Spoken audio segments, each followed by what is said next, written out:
Hi, this is David Lowery, owner of Stress-Free Property Management, and the subject of this video is how to interpret credit reports to find really good tenants that have potentially no credit or bad credit scores.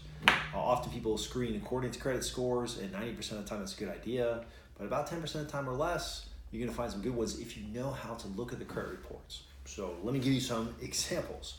I just had one where the lady had no credit score. 95% of the time, that means she's using a false social security number.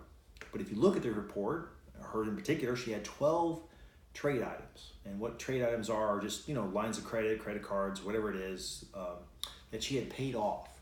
No late payments, nothing in collection, 12 line items that she paid off and hadn't used credit for 3 or 4 years. So she had no credit score, but she had outstanding credit. And when we checked everything else, sure enough, she's a wonderful tenant.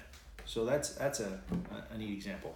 Another common one is people will have a couple of late payments.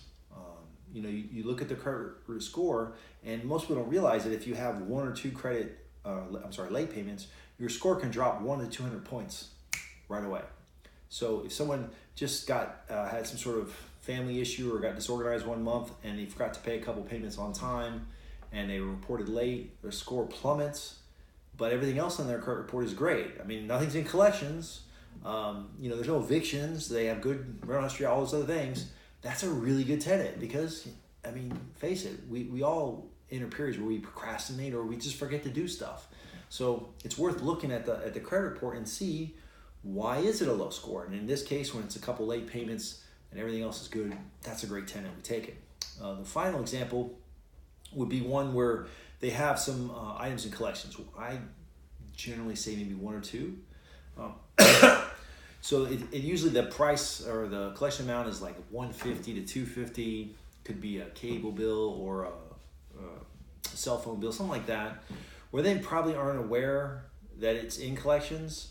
And if you look on their credit report, they have like a 500 or 600 score, 550 to 650, but it's because of these 2 collection items. Everything else they pay. They have nothing else in collections. They generally pay on time. And this one, I'm slower to accept, but I don't generally accept this person in a middle class or a nicer home because I can get people with good credit who are very organized and are going to be good tenants. But if I'm looking in a working class neighborhood or below, this is a really good tenant if everything else checks out.